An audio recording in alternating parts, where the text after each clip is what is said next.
جو شخص قرآن کی 2 سورتوں کو 7 بار پڑھ لیتا ہے، زمین اپنے چھپے ہوئے خزانے اس کے لیے ظاہر کر دیتی ہے، آسمان سے اس کے لیے رزق کے دروازے کھول دیے جاتے ہیں اور ایسے شخص پر رزق اور مال و دولت کی بارش برسنے لگتی ہے۔ قرآن پاک کی 2 مختصر سی سورتوں کا عمل یہ ہے۔ بسم اللہ الرحمن الرحیم۔ السلام علیکم محترم ناظرین، تمام تعریفیں اللہ تبارک و تعالیٰ کے لیے جو بڑا مہربان نہایت رحم کرنے والا ہے۔ کروڑہ درود آقائے دو جہاں نبی مہربان محمد مصطفیٰ صلی اللہ علیہ وسلم پر، آپ کی آل و اولاد پر، آپ کے تمام اصحاب پر اللہ تعالیٰ مغفرت فرمائے، آپ کی، میری اور ساری امت کے مسلمانوں کی، آمین۔ محترم ناظرین، حضرت سلیمان علیہ السلام اور پرندوں کے بارے میں واقعہ ہے۔ ایک دن حضرت سلیمان علیہ السلام نے محسوس کیا کہ جب پرندے ہر روز فضا میں اڑتے ہیں تو ان کے درمیان ایک خلا ہوتا ہے جس سے آسمان دکھائی دیتا ہے۔ جب یہ خلا بار بار دکھائی دیا تو آپ نے پرندوں سے پوچھا کہ یہ خلا کس کا ہے؟ پرندوں نے بتایا یہ خلا کوے کے لیے ہے۔ حضرت سلیمان علیہ السلام نے حکم دیا کہ کوے کو لایا جائے۔ جب کوا آیا تو حضرت سلیمان علیہ السلام نے اس سے پوچھا کہ تم پرندوں کے ساتھ کیوں نہیں اڑتے؟ کوے نے جواب دیا، میرے پاس ایک عذر ہے جس کی وجہ سے میں پرندوں کے ساتھ نہیں اڑ سکتا۔ حضرت سلیمان علیہ السلام نے پوچھا کیا عذر ہے؟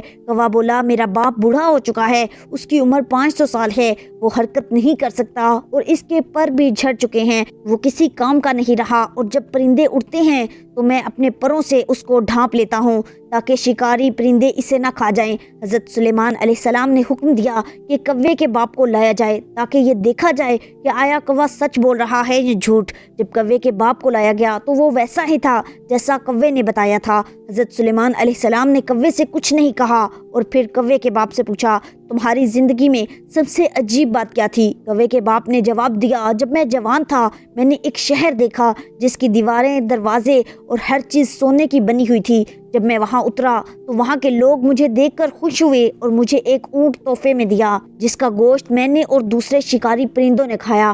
پھر کچھ وقت بعد قحط آیا اور میں نے سوچا کہ دوبارہ اس شہر میں جاؤں تاکہ کچھ کھا سکوں۔ جب میں وہاں پہنچا تو دیکھا کہ شہر اب چاندی کا ہو چکا ہے۔ وہاں کے لوگوں نے مجھے ایک بکری تحفے میں دی جس کا گوشت میں نے کھایا اور چلا گیا۔ کچھ سال گزرنے کے بعد میں نے پھر سوچا کہ اس شہر میں جاؤں، لیکن جب میں وہاں پہنچا تو دیکھا کہ سارا شہر مٹی کا ہو چکا تھا اور وہاں کے لوگوں نے مجھے کچھ بھی نہیں دیا۔ یہ میرے لیے زندگی کی سب سے عجیب بات تھی۔ حضرت سلیمان علیہ السلام نے پوچھا، کیا تمہیں اب بھی اس شہر کا مقام یاد ہے؟ کوے کے باپ نے کہا، ہاں مجھے یاد ہے۔ حضرت سلیمان علیہ السلام نے حکم دیا کہ کوے کو اپنے ساتھ فرش پر بٹھایا جائے اور ہوا میں اڑایا جائے۔ جب وہ شہر کے مقام پر پہنچے تو حضرت سلیمان علیہ السلام نے پوچھا، کہاں ہے وہ شہر؟ کوا بولا، یہی تھا۔ حضرت سلیمان علیہ السلام نے حکم دیا زمین سے مٹی کو ہٹایا جائے اور وہاں ایک پرانے شہر کے آثار ملے۔ حضرت سلیمان علیہ السلام نے حکم دیا اس شہر میں کوئی جاندار تلاش کیا جائے۔ جب کچھ دیر بعد جنات اور ہوا نے بتایا کنویں میں ایک بہت بڑا سانپ ملا ہے جس کی عمر 300 سال ہے۔ حضرت سلیمان علیہ السلام نے سانپ کو بلایا اور اس سے پوچھا، تم کون ہو؟ سانپ نے کہا، میرا نام سیاہ ہے۔ حضرت سلیمان علیہ السلام نے پوچھا، کیا تمہیں اس شہر کے لوگوں کی موت کے بارے میں کچھ معلوم ہے؟ سانپ نے کہا، میں تب تک کچھ نہیں بتاؤں گا جب تک آپ مجھے اللہ کا وعدہ نہ دے دیں کہ مجھے کوئی نقصان نہیں پہنچے گا۔ حضرت سلیمان علیہ السلام نے وعدہ دیا، میں اللہ کا وعدہ دیتا ہوں کہ تمہیں کوئی نقصان نہیں پہنچے گا جب تک تم کچھ غلط نہ کرو۔ سانپ نے کہا، اس شہر کے لوگ اللہ کی نعمتوں میں بغاوت کر چکے تھے تو اللہ نے مجھے ان پر مسلط کیا اور میں نے کنویں کے پانی میں زہر ملا دیا جس سے وہ سب مر گئے۔ حضرت سلیمان علیہ السلام نے حکم دیا کہ اس شہر کو دوبارہ تعمیر کیا جائے، اور جب شہر اپنی پرانی حالت میں واپس آیا تو حضرت سلیمان علیہ السلام نے سانپ کو قتل کرنے کا حکم دیا۔ سانپ نے کہا، اے اللہ کے نبی، آپ نے مجھے اللہ کا وعدہ دیا تھا۔ حضرت سلیمان علیہ السلام نے جواب دیا، ہاں میں نے تمہیں وعدہ دیا تھا کہ جب تک تم شریعت کے خلاف کچھ نہ کرو تمہیں کوئی نقصان نہیں پہنچے گا، لیکن تم نے ایک شخص کو نہیں بلکہ ایک پوری قوم کو قتل کیا ہے۔ سانپ کو قتل کرنے کے بعد حضرت سلیمان علیہ السلام نے اس کے دانتوں کو شہر کے دروازے پر لٹکا دیا، اور جب لوگ وہاں سے گزرتے تو پوچھتے یہ کس کے دانت ہیں؟ جواب ملتا یہ سانپ سیاہ کے دانت ہیں۔ وقت گزرنے کے ساتھ ساتھ لوگ کہنے لگے یہ سیاہ کے دانت ہیں، پھر صرف ناب سیاہ کہنے لگے اور آخر کار اس شہر کا نام نابلس پڑ گیا۔ شیخ عبد الرحمن بن سلام کے مطابق حضرت سلیمان علیہ السلام نے جب دیکھا کہ اللہ تعالیٰ نے ان کے لیے دنیا کو وسیع کر دیا ہے اور دنیا کی طاقت ان کے ہاتھ میں ہو گئی ہے تو کہنے لگے، اے میرے معبود، اگر آپ مجھے اجازت دیں کہ میں آپ کی تمام مخلوقات کو پورے سال کھلاؤں تو بہتر ہوتا۔ اللہ تعالیٰ نے ان کے پاس وحی بھیجی تو اس پر ہرگز قدرت نہیں رکھتا۔ حضرت سلیمان علیہ السلام نے پھر درخواست کی، یا الہی ایک ہفتے کے لیے ایسا ہو جائے۔ اللہ تعالیٰ کی طرف سے جواب ملا کہ تو اس کی بھی طاقت نہیں رکھتا۔ حضرت سلیمان علیہ السلام نے پھر درخواست کی کہ یا اللہ ایک دن کے لیے اجازت دے دیں۔ اللہ تعالیٰ کی طرف سے وحی ملی کہ تو اس کی بھی قدرت نہیں رکھتا، لیکن ایک دن کی ضیافت کی اللہ نے اجازت دے دی۔ اجازت ملنے کے بعد حضرت سلیمان علیہ السلام نے تمام جنات اور انسانوں کو حکم دیا کہ وہ تمام ان چیزوں کو جو زمین پر حلال ہیں، یعنی گائیں، بیل، بکریاں، دمبے وغیرہ، اور ان تمام چیزوں کو جو جن سے حیوان میں سے ہیں، یعنی پرندے وغیرہ، ان کو جمع کریں۔ چنانچہ جنوں انس نے ان تمام کو جمع کر لیا اور بڑی بڑی دیگیں تیار کی گئیں، اور پھر ان تمام جانوروں کو ذبح کر کے ان کو پکایا گیا۔ حضرت سلیمان علیہ السلام نے ہوا کو حکم دیا کہ کھانے پر چلے تاکہ خراب نہ ہو۔ پھر تمام کھانوں کو جنگل میں پھیلا دیا گیا۔ اس کھانے کی دعوت کی لمبائی 1 مہینے کی مسافت کے برابر تھی اور اس کی چوڑائی بھی اتنی ہی تھی۔ پھر حضرت سلیمان علیہ السلام نے اللہ تبارک و تعالیٰ سے دعا فرمائی تو اللہ رب العزت نے وحی نازل فرمائی، اے سلیمان تم میری مخلوقات میں سے کس سے دعوت کا آغاز کرے گا؟ حضرت سلیمان علیہ السلام نے فرمایا کہ میں سمندر کے جانوروں سے شروع کروں گا۔ اللہ تعالیٰ نے بحر محیط کی ایک مچھلی کو حکم دیا کہ وہ سلیمان علیہ السلام کی ضیافت میں سے کھائے۔ چنانچہ وہ مچھلی آ گئی اور حضرت سلیمان علیہ السلام سے کہنے لگی کہ میں نے سنا ہے کہ تو نے ضیافت کا دروازہ کھول دیا ہے اور آج میری ضیافت تو کرے گا۔ حضرت سلیمان علیہ السلام نے فرمایا ہاں ایسا ہی ہے اور کھانا شروع کر۔ چنانچہ وہ مچھلی آگے بڑھی اور دسترخوان کے کھانے سے شروع کیا۔ مچھلی نے اس قدر کھایا کہ کچھ دیر میں جتنا بھی کھانا تھا سب اکیلے کھا گئی۔ سب کچھ کھا کر مچھلی نے حضرت سلیمان علیہ السلام کو آواز لگا کر کہا، اے سلیمان مجھے اور کھانا کھلاؤ۔ حضرت سلیمان علیہ السلام نے حیرانگی سے فرمایا کہ تو سب کچھ کھا گئی ہے، اب بھی تیرا پیٹ نہیں بھرا؟ یہ جواب سن کر مچھلی بولی، کیا مہمان کے لیے میزبان کا ایسا جواب ہوتا ہے؟ اے سلیمان آپ خوب جان لیجئے کہ میرے لیے جتنا آپ نے پکایا اتنا کھانا میرا اللہ مجھے دن میں 3 مرتبہ دیتا ہے۔ میرا اللہ مجھے دن میں 3 مرتبہ دیتا ہے، جبکہ تو آج میرے کھانے میں کمی کی وجہ بن گیا اور تو نے میرے کھانے میں کمی کر دی۔ یہ سننا تھا کہ اسی وقت اسی لمحے حضرت سلیمان علیہ السلام اللہ رب العزت کے سامنے سجدہ ریز ہو گئے اور کہنے لگے، پاک ہے وہ ذات جو مخلوقات کی روزیوں کے ساتھ کفالت کرنے والی ہے کہ جہاں سے مخلوق جانتی بھی نہیں کہ آتا کہاں سے ہے۔ ابن ماجہ میں ایک حدیث ہے، نبی کریم صلی اللہ علیہ وسلم نے فرمایا، سلیمان علیہ السلام ابن داؤد علیہ السلام کی والدہ نے ایک دفعہ نصیحت فرمائی، بیٹا رات بھر سوتے ہی نہ رہا کرو، اس لیے کہ رات کے اکثر حصے کو نیند میں گزارنا انسان کو قیامت کے دن اعمال خیر سے محتاج بنا دیتا ہے۔ اللہ تعالیٰ نے حضرت سلیمان علیہ السلام کو بہت سے معجزے عطا فرمائے۔ پہلا ایسی عظیم بادشاہت جو ان سے پہلے کسی کو نصیب نہ ہوئی اور نہ ان کے بعد کسی کو میسر آئے گی۔ دوسرا، انسانوں کے علاوہ جنوں اور شیاطین کو ان کے تابع کر دیا گیا۔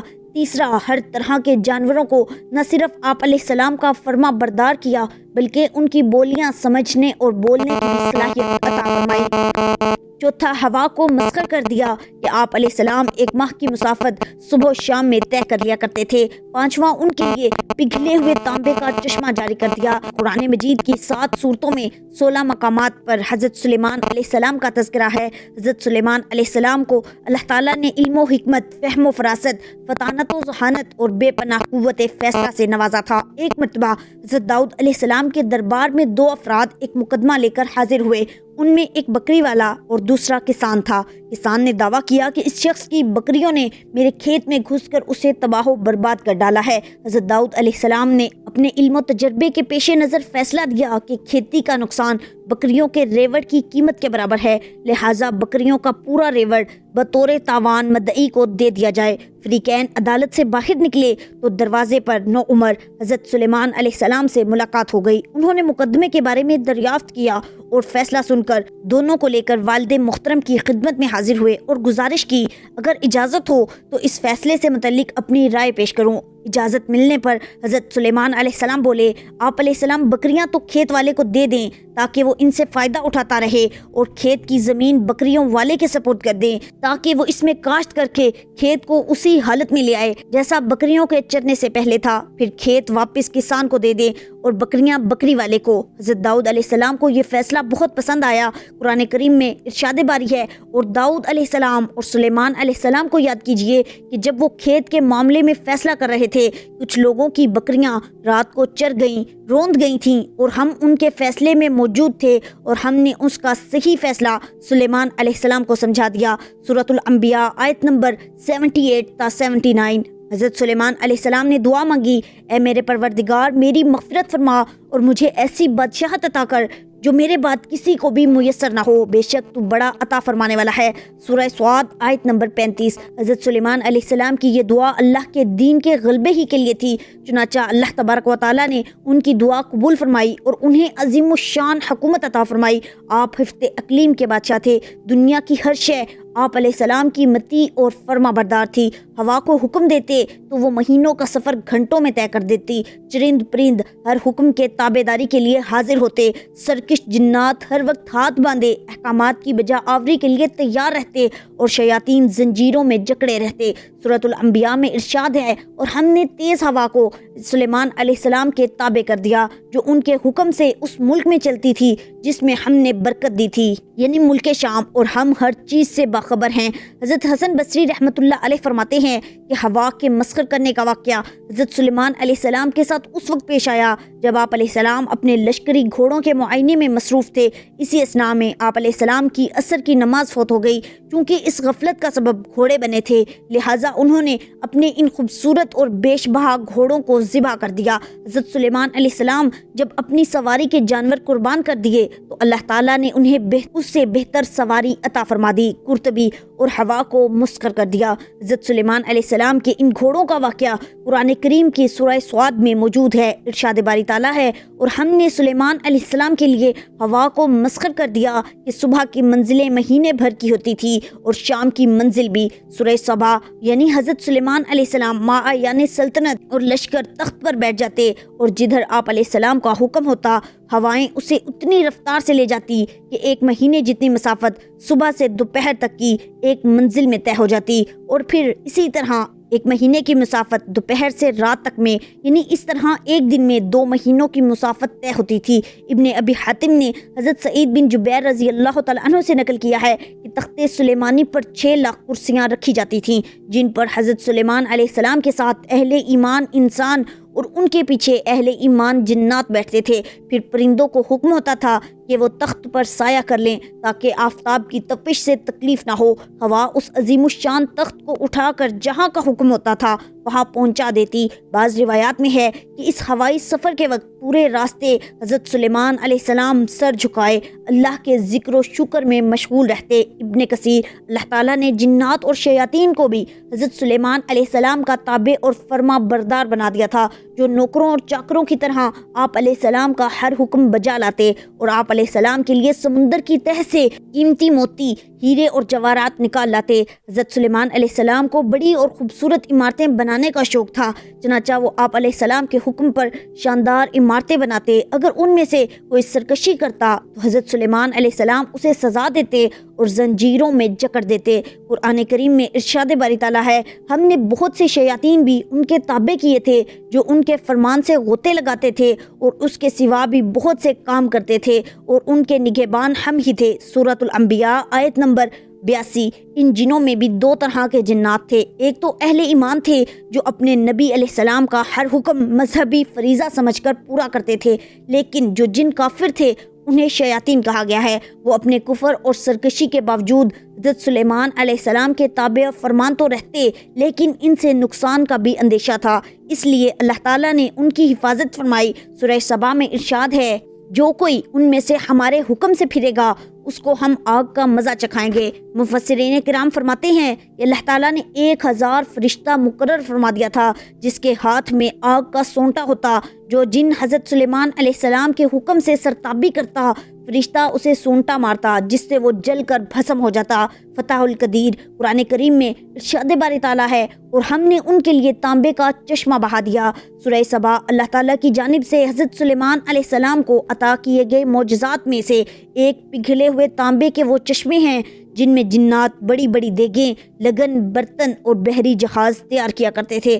تورات اور جدید تاریخی تحقیقات سے پتہ چلتا ہے کہ حضرت سلیمان علیہ السلام نے بڑے پیمانے پر بحری تجارت کا سلسلہ شروع کیا تھا۔ ایک طرف اسیون جابر سے ان کے تجارتی جہاز بحر احمر میں یمن اور دوسری جنوبی و مشرقی ممالک کی طرف جاتے، اور دوسری طرف بحر روم کی بندرگاہوں سے ان کا بیڑا، جسے بائبل میں ترسی بیڑا کہا گیا ہے، مغربی ممالک کی طرف جایا کرتا تھا۔ اسیون جابر میں ان کے زمانے کی ایک عظیم الشان بھٹی ملتی ہے۔ آثار قدیمہ کے ماہرین کا اندازہ ہے کہ یہاں ادوم کے علاقے اربا کی کانوں سے خام لوہا اور تانبا لایا جاتا اور اس بھٹی میں پگھلا کر اسے دوسرے کاموں کے علاوہ جہاز سازی میں بھی استعمال کیا جاتا تھا۔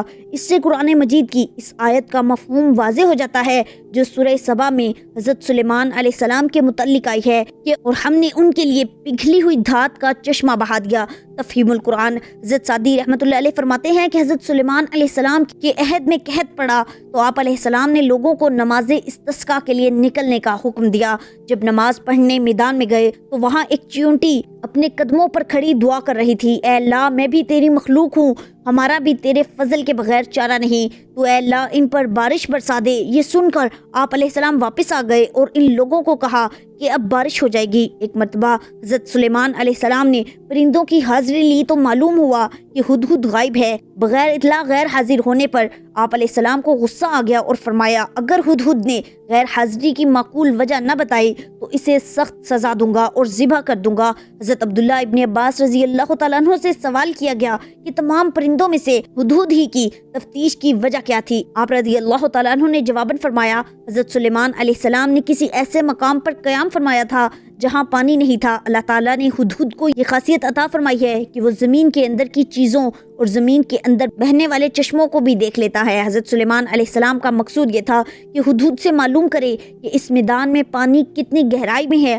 اور کس جگہ زمین کھودنے سے پانی کافی مقدار میں مل سکتا ہے، اور ہدہد کی نشاندہی کے بعد وہ جنات کو حکم دیتے کہ زمین کھود کر پانی نکالو۔ منکرین دین اسلام اس بات پر بہت زور دیتے ہیں کہ جہاں دینی تعلیمات ایک عام انسان کی روح کو پاکیزہ کرتی ہے، وہیں ایسی دینی تعلیم بھی ہونی چاہیے جو انسان کے روزگار اور رزق کے حوالے سے اس کی مددگار ہو۔ بلا شبہ رزق اور مال و دولت عطا کرنے والی ذات صرف اور صرف خدائے وحدہ لا شریک کی ہے، اور جسے چاہے بے حساب رزق عطا فرماتا ہے۔ لیکن بزرگان دین نے کچھ ایسے طریقہ کار بھی وضع کیے ہیں جو دینی تعلیمات کے عین مطابق ہیں اور شب و روز کے آزمائے ہوئے مجرب عملیات ہیں۔ 400 سال پرانی کتاب اجزائے طریقت میں مفتی علامہ عبدالقادر مصری رحمۃ اللہ علیہ سے منقول رزق کے خزانے کھولنے والا ایسا عمل بتایا گیا ہے کہ جس کے کرنے سے انسان پر دولت کی بارش ہونے لگتی ہے۔